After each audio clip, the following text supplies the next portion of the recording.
Hair ஸ்டைலிஸ்ட்ன்றது பெருமையாக சொல்கிறத விட நான் ஒரு ட்ரெயினர், ஒரு டீச்சர் அப்படின்றத நான் பெருமையாக சொல்லுவேன். இப்போ என் வீட்டிலேருந்து என் பிள்ளைங்களை வெளியே அனுப்புகிறேன்னு சொல்லும்பொழுது அவங்களுக்கு இந்த வீட்டுக்கு எப்படி விருந்தோம்பல் இருக்குது அப்படின்றத சொல்லி கொடுத்து அனுப்பணுன்றது தான் என்னுடைய கட்டாயம். அதுவும் மஸ்ட் என்னென்னா, இங்கே கலர் பண்ண தெரியுமோ, கர்ட் பண்ண தெரியுமோ அந்த மாதிரிலாம் வெளியே போக மாட்டாங்க. பட் ஒழுக்கமான ஸ்டைலிஸ்ட்டாக போவாங்க. பாடி ஷேம் பண்ணுறாங்க, எஸ்பெஷலி ஜெண்டர் ஷேமிங்லாம் பண்ணுறாங்கன்னா கண்டிப்பாக நான் அதுக்கு அட்ரஸ் பண்ணுவேன். ஏன்னா நான் நாளைக்கு பட்டிங்காக வளரக்கூடிய குழந்தைங்களுக்கு உதாரணமாக நான் இருக்கணும். இந்த பாசிட்டிவ்லாம் உன்னை வந்து இன்ஸ்டாகிராம் எப்படி தூக்கி விட்டுருக்கோம், அதே மாதிரி நெகட்டிவாக ஆட்கள் இருக்காங்க, அவங்களையும் நீ ஃபேஸ் பண்ணணுன்றது it is a part of the journey. One India filmi with Tamil நேயர்களுக்கு வணக்கம். இன்னைக்கு நம்மளுடைய ஸ்பெஷல் இன்டர்வியூவில் யார் இருக்காங்க அப்படின்னா, hair stylist and trainer Lami இணைஞ்சிருக்காரு. நிறைய விஷயங்கள் பேசலாம் வாங்க. வணக்கம் சார், எப்படி இருக்கீங்க? சூப்பராக இருக்கு, நீங்கள் எப்படி இருக்கீங்க? ரொம்ப நல்லா இருக்கேன் sir. So hair styling and training இந்த ப்ரொஃபஷனுக்குள்ளே எப்படி சார் வந்தீங்க? ஆக்சுவலாக வந்து இதுதான் என்னோடய பேஸ் ப்ரொஃபஷன் கிடையாது. ஸோ நான் படித்தது எல்லாமே ஃபேஷன் டிசைன் தான் படித்தேன். ஃபேஷன் டிசைனிங் படிச்சுட்டு கொஞ்சம் நான் வந்து எனக்கு ஒரு ஹேர் அண்ட் மேக்கப் நானே பண்ணால் எப்படி இருக்கும், நான் பண்ணுற டிசைனுக்கு நானே பண்ணால் எப்படி இருக்கும் அப்படின்றதுக்கு தான் இந்த கேரியரே நான் ஸ்டார்ட் பண்ணேன். அது ஸ்டார்ட் பண்ணும்போது என்னோட ட்ரெயினர்ஸ்லாம் என்ன பண்ணாங்கன்னா, என்னை ரொம்ப உற்சாகப்படுத்தி ஓகே இதுதான் உன்னோட பிரெட் அண்ட் பட்டர் அப்படின்னு சொல்லி என்னை கொஞ்சம் அப்படியே அதிலே மோட்டிவேட் பண்ணி, அதுக்கப்புறம் ஓகே இதுதான் நம்மளுடைய ஸ்டைல், ஒரு காலிங்னு ஒன்று இருக்கும் இல்லையா, ஸோ இதுதான் நம்மளுடைய தொழில்னு சொல்லிட்டு ஸோ அப்படி பார்த்து வந்தது தான் இந்த hair and makeup. So hair styling அப்படின்னு வரும்போது நீங்கள் உள்ளே வரும்போது உங்களுக்கு இருந்த சேலஞ்சஸ் அப்படின்னா என்ன இருந்தது? டிப்பிக்கலாகவே பேசிக்காக நான் ஃபாலோ பண்ணுறது பார்த்திங்கன்னா ஒரு 11 இயர்ஸ் பிஃபோர் வச்சுக்கோங்க. 11 இயர்ஸ் பிஃபோர் வந்து ஒரு மேல் மேக்கப் பண்ணுறதுன்றது வந்து ஒரு பெரிய விஷயம். அதாவது நிறைய பிரைட்ஸ் அக்செப்ட் பண்ணிக்க மாட்டாங்க. இப்போ அந்த மாதிரி கிடையாது. இப்போ வந்து காலங்கள் வந்து ரொம்பவே சேஞ்ச் ஆகிடுச்சு. பீப்பிள் ஆர் அக்செப்டிங், அந்த புரிதல்லாம் இருக்குது. பட் நான் படித்து நான் வந்த டைமில் பார்த்திங்க அப்படின்னு சொன்னால் ஆர்டிஸ்ட்டுங்களை அக்செப்ட் பண்ணிக்கல. ஒரு ஹேர் ஆர்டிஸ்ட்டாகவும் இருக்கட்டும், அந்த ஒரு ஸ்டீரியோ டிப்பிக்கலான ஒரு மென்டாலிட்டி இருந்துச்சு. ஸோ அதை பிரேக் பண்ணுறதுக்கு நான் ரொம்பவே கஷ்டப்பட்டேன். பட் என்ன பண்ணுறது, என்ன ஒரு க்ரோத்தாக இருந்தாலுமே ஒரு கஷ்டம் அப்படின்றது கண்டிப்பாக இருக்கணும் இல்லையா. ஸோ அப்போ தான் அந்த ஃப்ரூட்ஃபுல்னஸ் நம்ம பார்க்க முடியும். ஸோ அந்த ஃபீல்ட்ஸ்லாம் நான் சில ஃபேஸ் பண்ணியிருக்கேன். ஸோ மேக்கப் ஹேர் ஸ்டைலிங் அப்படின்னும் போது ஒரு 5-6 இயர்ஸ் பேக் அப்படின்னாலுமே அது பெருசாக ஒரு ப்ரொஃபஷனாக யாருமே பெருசாக பார்க்க மாட்டாங்க. ஹேர் ஸ்டைலிஸ்டா அப்படிங்கிற மாதிரி தான் இருப்பாங்க. பட் இப்போ அதை ஒரு ப்ரொஃபஷனாக எப்படி இது இப்போ இருக்கக்கூடிய ஜென்ரேஷன் இல்லை இப்போ ஒரு 5-6 இயர்ஸ் லேட்டர் எப்படி பார்க்குறாங்க, அதை ப்ரொஃபஷனலாக ஏற்றுக்கிற அந்த மைண்ட் செட் வந்துருச்சா? இப்போ கட்டாயமாக வந்துருச்சு. இப்போ நீங்கள் ஒரு 5 வருஷத்துக்கு முன்னாடி பார்த்தீங்க அப்படின்னு சொன்னால், ஒரு வெட்டிங் நடக்குதுன்னு சொன்னால் மேக்கப்ன்றது ரொம்பவே கம்மியாக சட்டிலாக இருக்கணும், என்னோட ஸ்கின் டோன் மாதிரியே தான் இருக்கணும், எனக்கு எந்த லென்ஸ்லாம் தேவை கிடையாது, க்ரூமிங்லாம் இருக்கக்கூடாது, நான் அப்படியே தான் இருக்கணும் அப்படின்ற மாதிரி ஒரு அண்டர்ஸ்டாண்டிங் இருக்கும். இப்போ ஹேர் நீங்கள் எடுத்துக்கிட்டாலுமே அதுதான், நான் வீட்டில் இருக்கிற மாதிரியே தான் இருக்கணும், எனக்கு ஒரு பெரிய ஸ்டைலிங்லாம் வேணாம், போல்டு கலர்லாம் எனக்கு தேவைப்படாது அப்படின்ட்டு. பட் இப்போ இருக்கக்கூடிய எஜுகேஷன், இப்போ இருக்கக்கூடிய மக்கள் வந்து எப்படின்னா, இப்போ அது வந்து அந்த எஜுகேஷனே அவங்கள மாற்றிடுச்சு. நமக்கு கட்டாயமாக வந்து நமக்கு இதெல்லாம் தேவை, நமக்கு ஒரு பேசிக்காக இருக்கக்கூடிய மேக்கப்லேருந்து நம்ம அட்வான்ஸ் லெவலுக்கு வந்திருக்கோம். அவங்களுடைய எஜுகேஷனல் நாலேஜும் இன்க்ரீஸ் ஆகிருக்கு. அட் த சேம் டைம் எல்லாத்தோடைய புரிதலும், அதாவது வீட்டில் இருக்கக்கூடிய ஓல்டாக இருந்த ஆட்கள்லாம் கூட இப்போ அந்த அளவுக்கு ஓப்பன் மைண்டடாக ஆகி ஓகே நமக்கு மேக்கப்னா வந்து ஓகே ஒரு ஷேடில் இன்க்ரீஸ் பண்ணி கூட நம்ம போடலாம், தப்பு கிடையாது, லென்ஸ் போடலாம், நல்லா கொஞ்சம் கிராண்டாக காட்டலாம், போல்டாக ஒரு ரெட் கலர்லாம் வேர் பண்ணலாம் அப்படின்ற மாதிரி மாறிடுச்சு. அது வந்து ஒரு பெரிய விஷயம் ஆக்சுவலாக. பிகாஸ் நம்ம ஜென்ரேஷன் ஆஃப் மக்கள் வந்து இவ்வளோ புரிதலோட வளர்ந்துருக்கிறது பெரிய விஷயம். மேக்கப் அண்ட் ஹேர் ஸ்டைலிங் இதுக்கு ஒரு கோர்ஸ் அப்படிங்கிறது அது எந்த அளவுக்கு முக்கியமாக இருக்குது? கண்டிப்பாக முக்கியம். ஏன்னா முன்னாடியெல்லாம் பார்த்தீங்க அப்படின்னு சொன்னோன்னா நம்ம ஒரு யூடியூப்லேருந்து பார்த்து கற்றுக்கலாம், இல்லைனா வந்து ஏதாவது ஒரு சேனல்ஸ் பார்த்து நம்ம ஒரு வாரம் படித்தோன்னா கூட நம்மளால் ஈஸியாக பண்ண முடியும். பட் இது ஆர்டிஸ்டிக் வேர்ல்டுன்றதுனால இப்போ ஹேர் கட்டு கலர் எல்லாமே கூட நீங்கள் யூடியூப்பை பார்த்து கற்றுக்கலாம், பண்ண முடியாதுன்னு சொல்ல முடியாது. பட் அதை கரெக்டாக பண்ணுறோமா, நம்ம கரெக்டான விஷயங்கள் பண்ணுறோமா, ஒரு ஃபேஸ் கட்டுக்கு சூட் ஆகிற மாதிரி ஒரு ஹேர் கட் பண்ணுறோமா, இந்த ஃபேஸ் கட்டுக்கு சூட் ஆகிற மாதிரி கலர் பண்ணுறோமான்றது இன்னொருத்தவங்க கைடன்ஸ் மூலமாக தான் பண்ண முடியும். அந்த கைடன்ஸ் எப்படி வரும்னா, அவங்களுக்கு எக்ஸ்பீரியன்ஸ் இருக்கும், நிறைய கிளைண்ட்ஸ் அட்டன் பண்ணி அவங்க அந்த கைடன்ஸ் நம்ம கொடுப்பாங்க. ஸோ இந்த வழிமுறை கல்வின்றது ரொம்பவே இம்பார்ட்டன்ஸ் ஆகிடுச்சு. இப்போ நம்ம ஆஃபர் பண்ணுறதுலாம் பார்த்தீங்கன்னா நம்ம அகாடமியில், லாமி அகாடமியில் diploma courses, 8 days advance profession, நிறைய பிள்ளைகள் வந்து ஒரு மாதம் இருந்து தங்கி படிச்சுட்டு போகிறாங்கன்றது எனக்கு பெருமையாக இருக்குது. ஏன்னா இது ஒரு எஜுகேஷனாக அவங்க எடுத்துக்கிட்டாங்க, இந்த ப்ரொஃபஷனை படிக்கணுன்றது வந்து இப்போ அண்டர்ஸ்டாண்டபிளாக ஆகிடுச்சு. நீங்கள் ஹேர் ஸ்டைலிஸ்ட்டுங்கிறத தாண்டி ட்ரெயினராகவும் இருக்குங்க. லைக் ட்ரெயினராக நீங்கள் கெயின் பண்ணுறதுனா என்னவா இருக்குது? ட்ரெயினர்ன்றது தான் என்னோட பேசிக்கலாக. ஸோ நான் வந்து ஒரு ஹேர் ஸ்டைலிஸ்ட்டுன்றது பெருமையாக சொல்கிறத விட நான் ஒரு ட்ரெயினர், ஒரு டீச்சர் அப்படின்றத நான் பெருமையாக சொல்லுவேன். ஏன்னா நான் கற்றுக்கிட்ட நிறைய விஷயங்கள் வந்து என்னால் பசங்களுக்கு ஷேர் பண்ண முடியுது. அது மட்டும் இல்லாமல் என்னோட மைண்ட் வந்து ஒரே இடத்துல ஸ்டாப் ஆகலை. நான் மேற்கொண்டு படிச்சுக்கிட்டே இருக்கணும். ஃபார் எக்ஸாம்பிள் நான் ஒரு டிப்ளமோ கோர்ஸ்க்கோ ஒரு அட்வான்ஸ் கோர்ஸ்க்கோ இல்லை நான் செமினார் பண்ணுறேன்னா கூட அதுக்கு முன்னாடி நாள் நான் நிறைய ரிசர்ச் பண்ணுவேன். நான் என்னென்ன புது விஷயங்கள் நான் உங்களுக்கு ஷேர் பண்ணலாம், எனக்கு தெரிஞ்ச விஷயங்கள் என்ன நாலேஜ் ட்ரான்ஸ்ஃபர் பண்ணலாம் அப்படின்றத நான் நிறைய விஷயங்கள் நான் ஷேர் பண்ணுவேன். ஸோ இது மூலமாக எனக்கு வந்து என்னோட நாலேஜும் வளருது. அட் த சேம் டைம் என் பிள்ளைங்களுக்கும் அந்த நாலேஜ் கொடுக்குறேன். பட் ஒரு சின்ன விஷயம் என்ன அப்படின்னு பார்த்தீங்கன்னா, அந்த குழந்தைங்களாம் என் மேலே ரொம்ப பாசமாக இருப்பாங்க. எல்லாமே அதாவது எனக்கு சமைச்சு எடுத்து வந்து கொடுக்குறது, சார் நான் இதை செஞ்சு இதை சாப்பிடுங்கன்னு சொல்கிறது, உங்களை பார்க்க தான் சார் நான் வந்தேன்னு சொல்கிறது, என் கூட ஃபோட்டோ எடுக்கிறது, இதெல்லாமே வந்து எனக்கு ரொம்பவே சந்தோஷமாக இருக்கும். ஏன்னா ஏதோ நான் ஒரு நல்லது பண்ணுறேன், என் பிள்ளைங்களுக்கு ஏதோ கற்றுக் கொடுக்குறேன். ஸோ அது வந்து அவங்களை என்னை லைக் பண்ண வைக்குதுன்றது, அது வந்து நான் ஒரு கர்வமாகவே நான் ஒரு ட்ரெயினர் அப்படின்ற பெருமை எனக்கு ரொம்பவே இருக்குது.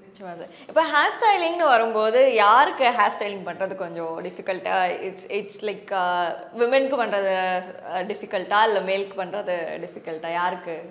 நான் ஹேரை பொறுத்தோ இல்லை கிளைண்ட்டை பொறுத்தோ கண்டிப்பாக டிஃபிகல்ட்னு சொல்லவே மாட்டேன். பிகாஸ் எனக்கு நீங்கள் ஒரு ஆளை கொடுக்குறீங்க, ஒரு பர்சன் கொடுக்குறீங்க அப்படின்னு சொன்னால், no matter what is the gender, நான் கண்டிப்பாக அவங்களை நான் ஒரு ஸ்டைல் பண்ணி நான் அனுப்பிச்சிடுவேன். அந்த மாதிரி தான் நான் என் குழந்தைங்களுக்கு நான் சொல்லித்தரேன். பட் என்ன மாதிரி தருணங்களில் கஷ்டமாக இருக்கும்னு சொன்னோன்னா, நமக்கு ஒரு ஸ்டைல் மனசில் இருக்கும், அந்த ஸ்டைலை தான் நம்ம அவங்களுக்கு பண்ணணும்னு நினைப்போம். பட் சில நேரங்களில் அவங்கள வளர்ந்த விதமாகவும் இருக்கட்டும், இல்லை அவங்க இருக்கக்கூடிய இடமா இருக்கட்டும், அந்த மாதிரி இடத்துல வந்து அந்த மாதிரி ஹேர் ஸ்டைல் அக்செப்டபுளாக இருக்காது, அந்த மாதிரி ஸ்டைலிங் அக்செப்டபுளாக இருக்காதுன்னு போது நம்மளை காம்ப்ரமைஸ் பண்ணுற மாதிரி சில விஷயங்கள் பண்ண வேண்டியது இருக்கும். ஸோ அப்போ அதுக்கு எனக்கு கொஞ்சம் மனசு கஷ்டமாக இருக்குது. ஏன்னா அவ்வளோ வந்து பியூட்டிஃபுல்லாக இருப்பாங்க, அவ்வளோ பியூட்டிஃபுல்லாக இருக்கும் அந்த ஹேரை, நல்லா பியூட்டிஃபுல்லாக ஸ்டைல் பண்ணலாம். பட் வீட்டில் என்ன அக்செப்ட் பண்ணிக்க மாட்டாங்க, வீட்டில் ஒத்துக்க மாட்டாங்க, ஹஸ்பண்ட் ஒத்துக்க மாட்டாங்க, மாமியார் ஒத்துக்க மாட்டாங்க, இந்த மாதிரி சில விஷயங்கள்லாம் இருக்கும். பட் அது end of the day client is always right இல்லையா? ஸோ அவங்களுக்கு ஏற்ற மாதிரி நான் அதை அட்ஜஸ்ட் பண்ணி அனுப்புவேன். ஸோ அந்த மாதிரி தான் நான் டிஃபிகல்ட்டிஸ் ஃபேஸ் பண்ணுவேன். நம்ம லைக் சோஷியல் மீடியாஸில் நம்ம நிறைய மீம்ஸ் பார்ப்போம். லைக் பசங்க வந்து ஹேர் கட் பண்ண போனாலே வந்து அவங்க நம்ம ஒன்று சொல்லிடுவோம், ஆனால் கட் பண்ணுறவங்க வேறு மாதிரி இருக்கும். பட் அதை எண்ட் ஆஃப் த டே நம்ம அதை ஏற்றிக்கிட்டு வந்துடும். ஸோ அதெல்லாம் பார்க்கும்போது ஆஸ் அ ஹேர் ஸ்டைலிஸ்ட்டாக அது எப்படி இருக்கும்? லைக் அந்த மாதிரியான மீம்ஸ்லாம் பார்க்கும்போது என் பசங்களுக்கு அது உண்மைதானா? அது நான் உண்மை இல்லைன்னுலாம் சொல்ல மாட்டேன். எல்லா ஆர்டிஸ்ட்டுமே சேமாக இருக்க மாட்டாங்க. ஃபஸ்ட்டு வந்து சில பேர் வந்து இப்போது நான் வந்து எனக்கு ஒரு தேவை அப்படின்னு சொன்னேன்னா, எனக்கு என்ன தேவையோ அதை நான் கேட்டு நான் வாங்கிக்கணும். ஏன்னா இப்போ நம்ம இருக்கக்கூடிய இண்டஸ்ட்ரி எப்படின்னு சொன்னேன்னா, எனக்கு இதுதான் தேவைன்றது எனக்கு தெரியும். ஸோ அதை நான் என் ஸ்டைலிஸ்ட் கிட்ட சொல்ல போகிறேன், அந்த ஸ்டைலிஸ்ட் அதை ஃபாலோ பண்ண போகிறாங்க. பட் இந்த இடங்களில் எங்கே மாறுபடுது அப்படின்னா, நான் ஒரு நினச்சிருப்பேன் மனசில், அதுதான் என் ஸ்டைலிஸ்ட் பண்ணணும்னு நினைக்கிறது வந்து கண்டிப்பாக நடக்காது. ஏன்னா நீங்கள் சொல்கிற வரைக்கும் எனக்கு தெரியாது உங்களுக்கு என்ன ஸ்டைல் வேணும்னு. பிகாஸ் என்னால் யோசிக்க முடியாது. எனக்கு வந்து நான் ஒரு நாளைக்கு நான் ஒரு 10 ஹேர் கட் பண்ணுறேன்னு வச்சுக்கோங்களேன், 10 பேருக்கு டிஃப்ரெண்ட் ஹேர் கட் பண்ண போகிறேன். ஸோ சில இடங்களில் கண்டிப்பாக வந்து மக்கள் ஃபேஸ் பண்ணுவாங்க. பட் ஒரு தடவை ஃபேஸ் பண்ணுவாங்க. அந்த 2வது தடவை 3வது தடவை திருப்பி அந்த ஸ்டைலிஸ்ட் கிட்ட வரும்போது, இல்லை ப்ரோ லாஸ்ட் டைம் நீங்கள் பண்ணும்போது எனக்கு செட் ஆகலை அப்படின்னு சொல்லிட்டு அட்ஜஸ்ட் பண்ணிக்கிட்டாங்கன்னா கண்டிப்பாக அதை பண்ண முடியும். அந்த மீம்ஸ் பார்க்கும்போது கொஞ்சம் யோசிப்பேன், ஓகே இது மாதிரி இருக்காங்க ஸ்டைலிஸ்ட்டு, பட் நம்மளை பாதிக்காது. பிகாஸ் நான் அந்த மாதிரி ஸ்டைலிஸ்ட் இல்லை. நீங்கள் உங்களுடைய ரீல்ஸ், இன்ஸ்டாகிராம் ரீல்ஸ் இதெல்லாம் பார்த்தோம்னாலுமே லைக் சலூன் எத்திக்ஸ் அப்படிங்கிற ஒரு விஷயம் பேசுகிறீங்க. லைக் நம்ம பெருசாக வந்து மேக்கப் ஆர்டிஸ்ட் இந்த கோர்சஸ் இதெல்லாம் பண்ணும்போது அந்த எத்திக்ஸ் அதெல்லாம் பார்த்துருக்க மாட்டோம். ஸோ இதெல்லாம் எப்படி பேசணும்னு எப்படி தோணுச்சு சார்? பேசிக்காக வந்து நான் ஒரு சலூன் வச்சுருக்கேன். லாமி சலூன்றது என்னோட பேஸு. அதுக்கப்புறம் தான் லாமி அகாடமின்றதை நான் ஸ்டார்ட் பண்ணேன். ஸோ என்னை பொறுத்த வரைக்கும் நான் ஒரு டீச்சிங்கில் இருக்கேன்னு சொன்னேன்னா, ஹேர் கட்டுன்றது யாராலையும் பண்ண முடியும். நான் வந்து அந்த ஹேர் கட்டுன்றது 3 நாளையும் சொல்லிக் கொடுப்பேன், 1 மாதத்தையும் சொல்லிக் கொடுப்பேன், 1 வாரத்தையும் சொல்லிக் கொடுப்பேன். அதை ஈஸியாக எனக்கு ஒரு குழந்தை கூட கற்றுக் கொடுக்க முடியும். பட் ஒரு எத்திக்ஸ்ன்றது என்ன அப்படின்னு சொன்னால், வளர்ப்புன்றது அந்த வழிமுறை அப்படின்னு சொல்கிறது தான் எத்திக்ஸ். பேசிக்காக அவங்களை எப்படி கொண்டு வரும், ஒரு ஹேர் ஸ்டைலிஸ்ட்டாக எப்படி அவங்க வளர்றாங்கன்னு. இப்போ இருக்கக்கூடிய நான் பார்த்த என்னோட எக்ஸ்பீரியன்ஸ் தான். நான் ஒரு 7 to 8 இயர்ஸாக நான் ட்ரெயினராக இருக்கேன். ஸோ அந்த 8 இயர்ஸாக நான் விசிட் பண்ணக்கூடிய நிறைய சலூன்களை நான் போய் ட்ரைனிங்ஸ்லாம் கொடுத்துட்டு வருவேன். அப்போ நான் பார்க்கும்போது ஸ்டைலிஸ்ட்டுங்களை பார்க்கும்போது எனக்கு என்ன வியப்பாக இருக்கும்னா, அவங்களுக்குள்ள நல்ல ஸ்கில் செட் இருக்கும், நல்ல ஹேர் கட் பண்ணுவாங்க, நல்ல ஸ்கில் செட் இருக்கும். பட் அவங்க கிளைண்ட் ஹேண்டில் பார்த்தீங்கன்னா அவங்க ரொம்ப ஹார்ஷாக ஹேண்டில் பண்ணுவாங்க. ஒரு ஏப்ரன் போட தெரியாது, ஒரு காலரை பிடிச்சி இழுப்பாங்க, ஹேர் வாஷ் பண்ணிருக்கும்போது பின்னாடி ஃபுல்லாக தண்ணி இருக்கும், காதுலலாம் இங்கே வரைக்கும் தண்ணி ஊற்றிருக்கும். அந்த கிளைண்ட் ரொம்ப அன்கம்ஃபர்டபுளாக ஃபீல் பண்ணுறதை என்னால் பார்க்க முடியும். பட் அங்கே போய் நான் கரெக்ட் பண்ண முடியாது. ஏன்னா நான் பர்டிகுலராக ஒரு பிராண்டுக்கு ட்ரெயினராக போகிறேன்னும் போது என்னோடய இடத்த நான் மெயின்டைன் பண்ணணும். ஆனால் இப்போ நான் வந்து ஒரு அகாடமி ஆரம்பிச்சிருக்கேன் போது இது என்னுடைய வீடு. ஸோ என் வீட்டிலேருந்து என் பிள்ளைங்களை வெளியே அனுப்புகிறேன்னு சொல்லும்பொழுது அவங்களுக்கு இந்த வீட்டுக்கு எப்படி விருந்தோம்பல் இருக்குது அப்படின்றத சொல்லி கொடுத்து அனுப்பணுன்றது தான் என்னுடைய கட்டாயம். அதுவும் மஸ்ட் என்னென்னா, இங்கே கலர் பண்ண தெரியுமோ கர்ட் பண்ண தெரியுமோ அந்த மாதிரிலாம் வெளியே போக மாட்டாங்க. பட் ஒழுக்கமான ஸ்டைலிஸ்ட்டாக போவாங்க. ஒரு கிளைண்ட்டை எப்படி டச் பண்ணணும், அவங்க மேலே கை கூட படக்கூடாது, எவ்வளோ டிஸ்டன்ஸில் நீங்கள் நிற்கணும், நீங்கள் எப்படி உங்களோட உடைகளை வச்சுக்கணும், நீங்கள் எப்படி ப்ளசண்ட்டாக ஸ்மெல்லிங்காக இருக்கணும் அப்படின்னு எல்லாத்தையுமே நான் பேஸ்லேருந்து அட்வான்ஸ் வரைக்கும் நான் கண்டிப்பாக பண்ணுவேன். அதுக்கேற்ற மாதிரி பிள்ளைங்களும் டே 1 வேறு மாதிரி இருப்பாங்க, டே 30 வேறு மாதிரி இருப்பாங்க. அந்த போர்ட்ஃபோலியோ டேலாம் பார்த்தீங்கன்னா ப்ரொஃபஷனல் ஹேர் ஸ்டைலிஸ்ட்டாக இருப்பாங்க. நீங்களே இப்போ நீங்கள் ஃப்ரீயாக இருக்கும்போது கூட பார்க்கலாம். இப்போ டிப்ளமோ பிள்ளைங்க போயிட்டுருக்காங்க, அவங்களோட ப்ரொஃபஷனலிசம் எப்படி மாறி இருக்குன்றத முதல் கூட நான் எல்லாத்தையும் இன்ஸ்டாகிராமில் காட்டுறதுக்கு காரணம் என்னென்னா, நெக்ஸ்ட்டு இந்த இண்டஸ்ட்ரி எத்திக்ஸ் பற்றி கண்டிப்பாக கொண்டு வரணும் அப்படின்றது தான். ஸோ ரன்னிங் அ சலூன் ஒரு பார்லர் ஒரு ஒரு இன்ஸ்டிடியூஷனாக ஒரு சலூன் மாதிரி வர ஒரு விஷயங்களை ரன் பண்ணுறது அது ஓரளவுக்கு ரன் பண்ணலாம். பட் அதையும் ரன் பண்ணிவிட்டு அண்ட் ட்ரைனிங் அப்படிங்கிறத அதை எப்படி மேனேஜ் பண்ணுறீங்க? கொஞ்சம் கஷ்டமானது தான். பிகாஸ் என்னுடைய நாளுக்கு வந்து நான் 24 மணி நேரம் பத்தாதான் நான் சொல்ல மாட்டேன்.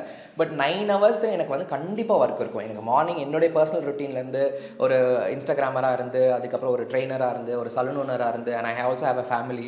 ஸோ இந்த மாதிரி இப்படி இவ்வளோ விஷயங்களை ஒரே டைமில் ஹேண்டில் பண்ணுறதுன்றது ரொம்ப டஃப்பான டாஸ்க் தான். பட் எனக்கு ஃப்ரீயாக இருக்கிறதோட எனக்கு பிஸியாக இருக்கிறது தான் பிடிக்கும். ஸோ அந்த 9 hours ஒரு 1 hour எக்ஸ்ட்ரா ஒர்க் பண்ணால் நான் நிம்மதியாக இருக்கும். போய் நான் நிம்மதியாக தூங்குவேன். நான் படுத்த உடனே தூங்கிடுவேன். Because I always feel my days fulfilled. So அதனால் அது கொஞ்சம் கஷ்டம் தான், பட் பழகிடுச்சு. ஹேர் கட்ஸில் உங்களுடைய சிக்னேச்சர் கட்ஸ் அப்படின்னா எதை சொல்லுவீங்க நீங்கள்? நான் சிக்னேச்சர் கட்னு எனக்கு பெருமையாக இருக்கிறது என்னென்னா, நான் ஃப்ரண்ட்டில் இருக்கக்கூடிய ப்ளோ ட்ரை வந்து நான் நல்லா பண்ணுவேன். ஸோ அந்த ஃப்ரண்ட்டில் கிளைண்ட்டோட ஃபேஸை ஃப்ரேம் பண்ணுறது எனக்கு ரொம்ப பிடிக்கும். அவங்களுக்கு என்ன மாதிரி ஃப்ரேமாக இருந்தாலும் அவங்களோட ஃபீச்சர்ஸை அனலைஸ் பண்ணி அவங்களுக்கு அந்த ஹேர் எங்கே இருந்தால் நல்லாயிருக்கும், எந்த மாதிரி இருந்தால் நல்லாயிருக்கும் அப்படின்னு சூஸ் பண்ணி நான் ப்ராப்பராக கட் பண்ணுவேன். ரெண்டாவது, அந்த ஹேர் கட் வந்து அவங்க வீட்டுக்கு போய் ஹேர் வாஷ் பண்ணதும் அது அப்படியே இருக்கும். ஸோ நான் நிறைய கிளைண்ட்ஸ் கிட்ட என்னோடய ஃபீட்பேக் அவங்க கேட்டு நான் பார்த்துருக்கேன். ஸோ அதனால் அந்த ஒரு விஷயத்தை நான் மைன்யூட்டாக டைம் எடுத்து பண்ணுவேன். பிகாஸ் கிளைண்ட்ஸ் பொறுத்த வரைக்கும் பின்னாடி இருக்கக்கூடிய ஹேர் அவ்வளோவா தெரியாது அவங்களுக்கு. ஒரு மிரர் வச்சா தான் தெரியும், ஒரு போனி டெயில் போட்டால் தான் தெரியும். பட் ஃப்ரண்ட்டில் இருக்கக்கூடிய ஹேர் மட்டும் தான் எப்போவுமே விசிபிலிட்டி இருக்கும். அது எப்போவுமே அழகாக இருக்கணுன்றது என்னுடைய சிக்னேச்சர் ஸ்டைல். நீங்கள் இன்ஸ்டாகிராமராகவும் இருக்கீங்க, அதுலேயும் அவங்களோட வீடியோஸ் போஸ்ட் பண்ணும்போது லைக் அதில் வரக்கூடிய எல்லாருமே வந்து பாசிட்டிவாக எல்லாத்துக்குமே சொல்லுவாங்க அப்படிங்கிறது அவசியம் இல்லை. நம்ம நார்மலாக ஒருத்தர் ரீல் போட்டாலோ இல்லை போஸ்ட் போட்டாலுமே அதில் வந்து நெகட்டிவ் கமெண்ட்ஸ் வரும். ஸோ அப்படி இருக்கும்போது அந்த நெகட்டிவ் கமெண்ட்ஸ் இந்த மாதிரி வர்றதை நீங்கள் எப்படி மேனேஜ் பண்ணுறீங்க? அதை எப்படி யூ ஓவர் கம் இட்? ஆக்சுவலாக அது வெரி குட் பாயிண்ட். ஆக்சுவலாக இப்போ ஒரு இன்ஸ்டாகிராமாக இருக்கும்போது ஒரு பாசிட்டிவ் சைட்ஸ் தான் எப்போவுமே காட்டுவோம். பட் நான் வந்து ஒரு டிஃப்ரெண்ட்டான பர்சன். நான் நெகட்டிவ் சைட்ஸுமே காட்டுவேன். எனக்கு இப்போ யாராவது நெகட்டிவ் கமெண்ட் போடுறாங்கன்னா அதையும் என் ஸ்டோரியில் ஷேர் பண்ணுவேன். பார்த்துக்கோங்க, பாசிட்டிவ் கமெண்ட்ஸ் மட்டும் தான் கிடையாது. நெகட்டிவ் கமெண்ட்ஸுன்றது எப்போவுமே எல்லா சைடுமே இருக்கும். ஒரு சைடு மட்டும் நீங்கள் பார்க்கக்கூடாதுன்றதுனால நான் ஜென்ரலாக அதையுமே நான் அட்ரஸ் பண்ணுவேன். மோஸ்ட் ஆஃப் த டைம்ஸ் எனக்கு வரக்கூடிய நெகட்டிவ் கமெண்ட்ஸ் எப்படி இருக்குன்னா, ஃபஸ்ட்டு வந்துட்டு ஈதர் என்னுடைய ஜெண்டர் ஓரியன்டேஷன் பண்ணி பேசுறது, அதாவது ஏன் இப்படி கே மாதிரி பிஹேவ் பண்ணுறீங்க, ஏன் இந்த மாதிரி பொண்ணு மாதிரி ஏன் பேசுகிறீங்க அப்படின்ற மாதிரி வார்த்தைகள் வரும். ரெண்டாவது வரது வார்த்தை என்ன வரும்னா, ஏன் இவ்வளோ ரூடாக பேசுகிறீங்க உங்கள் ஸ்டூடெண்ட்ஸ் கிட்ட. ரூட் அப்படின்னு சொல்லும்போது ஃபார் எக்ஸாம்பிள் எனக்கு வந்து அன்றைக்கி நான் ஒரு இன்சிடென்ட்டே சொல்கிறேன். அன்றைக்கி எனக்கு உடம்பு சரியில்லை. ஸோ என்னோடய த்ரோட் ரொம்ப இன்ஃபெக்ஷன் ஆகிடுச்சு. பேசிக்காகவே நான் ரொம்ப கொஞ்சம் லவுடாக பேசினா கொஞ்சம் ரூடாக இருக்க மாதிரி தான் இருக்கும். நான் ஒரு டீச்சர். ஸோ எனக்கு டீச்சர் பாணியில் தான் நான் பேசிய பழக்கம். எனக்கு சைலண்ட்டாக பேசி பழக்கமே கிடையாது. நான் ஒரு ஹேர் ஸ்ப்ரே பற்றி நான் ஒரு ரீல் போடுறேன். ஆக்சுவலாக அந்த ரீல் ஆல்மோஸ்ட் 2 million தாண்டிடுச்சு. ஹேர் ஸ்ப்ரே பற்றி போடுறேன். அப்போது நான் சொல்லிக் கொடுக்குற குழந்தை வந்து இங்கே பின்னாடி சைடில் வந்து பார்க்குறாங்க. நான் அந்த குழந்தை என்ன சொல்கிறேன்னா, அங்கே போய் நில்லுமா அப்படின்ற மான்ற வார்த்தை யூஸ் ஆகாமல் அங்கே நின்று பாருங்க அப்படின்னு சொல்கிறேன். அது வந்து ஒரு ரூடாக தெரிஞ்சு அதுக்கு ஒருத்தவங்க பெரிய பேராகிராஃப் போட்டிருக்காங்க. நீங்கள் இவ்வளோ ரூடாக பேசியிருக்கக்கூடாது, அது ஒரு ஸ்டூடெண்ட் கிட்ட நீங்கள் பேசக்கூடாது, அது பண்ணக்கூடாதுன்னு. ஸோ ஒரு விஷயம் வந்து நம்ம என்ன இன்ஸ்டாகிராமில் காட்டுறோமோ அது வந்து ஒரு சைடு தான். அதுக்குள்ளே என்ன ஸ்டோரி இருக்குன்றது யாருக்குமே தெரியாது. ஸோ அவங்க பேசுகிற சில வார்த்தைகள் என்ன ஆகும்னா, நான் என்ன தான் ஒரு பெரிய டீச்சராக இருந்தாலும், ஒரு ஓனராக இருந்தாலும், ஒரு இன்ஸ்டாகிராமராக இருந்தாலும், at the end of the day I'm a human being trying to survive in this world இல்லையா? ஸோ அப்போ அது எனக்கு ஹர்ட் ஆகும். ஒருவேளை நான் ரூடாக தான் பேசியிருக்கணும் அப்படின்ற ஒரு நிமிஷத்தில் எனக்கு தோண வைக்கும். பட் உடனே என் பிள்ளைங்களாம் கீழே கமெண்ட் பண்ணுவாங்க, சார் அப்படி சொல்லலை, நாங்கள் தான் அந்த கிளாஸில் இருந்தோம் அப்படின்னு கீழே வரும்போது ஒரு மனசு திருப்தி இருக்கும். ஸோ நெகட்டிவ் கமெண்ட்ஸ் கண்டிப்பாக வரும். பட் நான் எதையுமே நான் இக்னோர் பண்ண மாட்டேன். இப்போ என் பாடி ஷேம் பண்ணுறாங்க, எஸ்பெஷலி ஜெண்டர் ஷேமிங்லாம் பண்ணுறாங்கன்னா கண்டிப்பாக நான் அதுக்கு நான் அட்ரஸ் பண்ணுவேன். ஏன்னா நான் நாளைக்கு பட்டிங்காக வளரக்கூடிய குழந்தைங்களுக்கு உதாரணமாக நான் இருக்கணும். இந்த பாசிட்டிவ்லாம் உன்னை வந்து இன்ஸ்டாகிராம் எப்படி தூக்கி விட்டுருக்கோம், அதே மாதிரி நெகட்டிவாக ஆட்கள் இருக்காங்க, அவங்களையும் நீ ஃபேஸ் பண்ணணுன்றது it is a part of the journey. அதை நம்ம ஒமிட் பண்ணிட்டு போக முடியாது. அதுக்குன்னு பயந்து ஓகே இவங்க எப்படி சொல்கிறாங்கன்றதுக்காக நான் வீடியோ பண்ண மாட்டேன். ஏன்னா பிகாஸ் என்ன நம்பி நிறைய மக்கள் வெயிட் பண்ணுறாங்க. நான் கொடுக்கக்கூடிய இன்ஃபர்மேஷன் வச்சு ஊருக்குள்ளே இருக்கக்கூடிய சில ரூரல் ஏரியாஸில் இருக்கக்கூடிய பிள்ளைங்க வந்து படிக்க முடியாத அளவில் இருக்கக்கூடிய பிள்ளைங்கள்லாம் எனக்கு மெசேஜ் அனுப்புவோம், சார் நீங்கள் சொல்கிற இந்த அட்வைஸை வச்சு நான் ஹேர் கட் பண்ணேன், இந்த வீடியோ பாருங்கன்னு. அவங்களே என் ஸ்டூடெண்ட்ஸ், அவங்க இங்கே வந்து படிக்கல, but still they are my students. நான் சொல்கிறத எங்கேயோ ஒரு மூலையிலேருந்து பார்த்து அந்த பிள்ளை வந்து ட்ரை பண்ணுதுன்னும் போது I feel so happy about it. Free கோர்சஸும் பண்ணணும் அப்படிங்கிற அந்த பிளான் எப்படி சொல்லுவாங்க? எனக்கு கண்டிப்பாக இருக்குமா. எனக்கு வந்து ஃப்ரீ கோர்சஸ்ன்றது வந்து ஒரு ஒரு தாழ்த்தப்பட்ட மக்களோ இல்லை முடியாத மக்களோ இல்லை அவங்களால பண்ண முடியாதோ இல்லை கணவரால் கைவிடப்பட்டார்கள் இந்த மாதிரி கண்டிப்பாக பண்ணணுன்ற ஒரு விஷயம் வந்து எனக்கு தாட்ஸ் போயிட்டே இருக்குது. ப்ராபப்ளி நான் இது ஆக்சுவலாக என்னுடைய பிளானில் இருக்குது. பட் எப்போ பண்ணணுன்றது எனக்கு இன்னும் ஐடியா இல்லை. பிகாஸ் நான் இப்போ தான் என்னுடைய இப்போ நம்ம ஆரம்பிச்சு 2 இயர்ஸ் தான் ஆகுது. இப்போ தான் என்னோட கோர்ஸோடைய ஃப்ரேமே நான் ப்ராப்பராக ரெடி பண்ணி ஒரு 6 பேச்சஸ் ஆஃப் டிப்ளமோவே இப்போ தான் நம்ம வெளியே போகிறாங்க. ஸோ எனக்கு அட்லீஸ்ட் ஒரு 10 பேச்சஸ் வரைக்கும் ஒரு ப்ராப்பரான செட்டப்லாம் நான் பண்ணிவிட்டு நான் இல்லாமல் கூட அகாடமி ரன் ஆகணும் அப்படின்ற நிலைமை வந்த பிறகு நான் அந்த ஃப்ரீ கோர்சஸ்லாம் நான் பண்ணுற மாதிரி கண்டிப்பாக இருக்குது. அது கண்டிப்பாக இருக்கும் நம்ம அகாடமியில் கட்டாயமாக இருக்கும். நிச்சயமா சார். ஹேர் கேர்னு வரும்போது எல்லாருக்குமே இருக்க ஒரு டவுட்னா அது நம்ம என்னென்னலாம் பண்ணணும் எதெல்லாம் பண்ணக்கூடாது? ஏன்னா சிலர் வந்து ஹோம்மேட் ரெமெடிஸ் பண்ணுவாங்க, சிலர் ப்ராடக்ட்ஸ் அவங்களா ஒன்று சூஸ் பண்ணி இந்த ப்ராடக்ட் நான் ஆன்லைனில் பார்த்தேன், ரிவ்யூஸ் பார்த்தேன், நல்லா இருந்தது அப்படின்னு. ஸோ ஹேர் கேரில் டூஸ் அண்ட் டோன்ட்ஸ் சிம்பிளாக சொல்லணும்னா என்ன சொல்லுவீங்க? பேசிக்காக நான் ஒரே விஷயம் தான் சொல்லுவேன். எதையுமே தலையில் நம்ம சாப்பிட்ற பொருளையும் எதையும் தலையில் போடாமல் நம்ம நிம்மதியாக சாப்பிடலாம். அதை சாப்பிட்றதுனால தான் நிறைய ப்ரோட்டீன் கன்சப்ஷன் நமக்கு தேவைப்படும். விட்டமின், அயன், இது எல்லாமே இந்த பேரிச்சம்பழம், முட்டைலாம் அவிச்சு சாப்பிட்டாவே 6 கிராம் ப்ரோட்டீன் அதெல்லாம் இருக்குது. ஸோ அதனால் எதெல்லாம் தலையில் போடணும்னு நினைக்கிறோமோ அதெல்லாம் நம்ம சாப்பிட்ற விஷயமா இருந்தால் கண்டிப்பாக சாப்பிடலாம். பிகாஸ் நம்ம ட்ராபிக்கலாக யூஸ் பண்ணுறது எல்லாமே 30% தான் அப்சர்ப்ஷன் இருக்கும். பட் நம்ம உடம்புக்குள்ளே 100% இருக்கும். ரெண்டாவது ஷாம்பு. நம்ம யூஸ் பண்ணுற ஷாம்பு பிராண்டடாக எனக்கு இவ்வளோ குவாலிட்டியாக இவ்வளோ பெரிய ஒரு 3000 ரூபாய் ஷாம்பு 4000 ரூபாய் ஷாம்பு தான் யூஸ் பண்ணணும்னு அவசியமே கிடையாது. ஒருத்தவங்களுக்கு ஒரு ஷாம்பு வந்து கண்டிப்பாக பயன்படும். பேசிக் ஷாம்புலேருந்து எடுத்துக்கலாம். ஆனால் எனக்கு செட் ஆகிற ஷாம்பு தான் உங்களுக்கும் செட் ஆகணுன்றது கட்டாயம் கிடையவே கிடையாது. ஏன்னா உங்களோட ஹேர் டைப் வேறு, நீங்கள் இருக்கக்கூடிய இடம் வேறு, உங்களோட தண்ணி இருக்கக்கூடிய இடம் வேறு. அதுக்கேற்ற மாதிரி ஷாம்பு நீங்கள் ஒரு 2-3 ஷாம்பு வாங்கி பார்த்து யூஸ் பண்ணி தான் உங்களுக்கு எது சூட் ஆகுதுன்னு சொல்ல முடியும். ஸோ இது நான் எப்போவுமே எல்லாருக்குமே ப்ரிஃபர் பண்ணுறது தான். இந்த பிராண்டு தான் நீங்கள் வைக்கணும், நான் ப்ரொமோட்லாம் பண்ணவே மாட்டேன். ஸோ பேசிக்கலி நீங்கள் யூஸ் பண்ணக்கூடிய ஷாம்பு 2-3 தடவை ஸ்வாட்ச் டெஸ்ட் பண்ணணும். இப்போ எப்படி நம்ம ஒரு மேக்கப்புக்கு ஒரு ஃபவுண்டேஷன் வாங்கினோடனே நமக்கு செட் ஆகாது, ஒரு 2-3 பிராண்ட் ட்ரை பண்ணுவோம். அதுக்கப்புறம் தான் ஓகே இந்த ஸ்கின்னுக்கு இந்த டோனுக்கு எனக்கு செட் ஆகுதுன்னு. சிமிலர் ஷாம்புவுமே அதே மாதிரி தான். அண்ட் நிறைய பேர் என்ன பண்ணுவாங்கன்னா கண்டிஷனர் போட மாட்டாங்க. கண்டிஷனர் போடுறதே முடி கொட்டுது, கண்டிஷனர் போடுறதே முடி சாஃப்ட் ஆகிடுது அப்படின்லாம் சொல்லுவாங்க. கண்டிஷனர் கட்டாயமாக தேவை. ஷாம்பு என்ன பண்ணோன்னா முடியில் இருக்கக்கூடிய அழுக்கை எடுத்து வெளியே விட்டுரும். இப்போ அந்த கியூட்டிகல்ஸ்னு சொல்லக்கூடிய அந்த ஃபஸ்ட் லேயர் வந்து ஓப்பன்லேயே இருக்கும். அது ஓப்பன்லேயே இருந்துச்சுன்னு சொன்னால் இன்னும் அழுக்கு அதிகமாக வரும். எப்படி நம்ம டோர் ஓப்பன் பண்ணி அப்படியே விட்டுற மாதிரி அந்த டோரை திருப்பி க்ளோஸ் பண்ணணும். அதுக்கு கண்டிஷனர் உதவும். ஆனால் அந்த கண்டிஷனர்ன்றது ஹேரில் மட்டும் தான் வேலை செய்யும். நீங்கள் நம்ம ஸ்கேல்பில் போட்டோன்னா கண்டிப்பாக ஹேர் ஃபால் ஆகும். ஏன்னா அதில் அசிடிட்டி தன்மை அதிகம். ஸோ அதனால் ஷாம்பு கண்டிஷனர்ன்றது எப்பவுமே 2ஆக யூஸ் பண்ணணும். இந்த ஷாம்பு கண்டிஷனர் ஒன்றா ஒரு பாட்டில் வரும், அதெல்லாம் யூஸ் பண்ணக்கூடாது. ஸோ இந்த மாதிரி பண்ணுறது டூஸ் அண்ட் டோன்ஸில் முக்கியமான விஷயம் என்னென்னா shampoo and conditioner is a must for everybody. நிச்சயமா சார். ஒவ்வொரு ஃபேஸ் கட்க்கும் ஒவ்வொரு மாதிரியான ஹேர் ஸ்டைல் அப்படின்னு இருக்கோம்ல. ஸோ அந்த மாதிரி நீங்கள் சொல்கிறது லைக் இந்த ஃபேஸ் கட்க்கு இந்த மாதிரியான ஹேர் ஸ்டைல் தான் சூட் ஆகும் அப்படின்னா எப்படி அதை சொல்லுங்கள்? பேசிக்காக நம்மளுடைய ஐடியல் ஃபீச்சர்ஸ்ன்னு பார்த்தீங்கன்னு சொன்னால் ஒரு ஹார்ட் ஷேப் இருக்கும், இல்லைனா ஒரு ஒப்லாங் ஷேப்பு, இல்லை ஓவல் ஷேப் இருக்கும், இல்லைனா கொஞ்சம் நம்ம ப்ளம்பாக ரவுண்டாக இருப்பாங்க.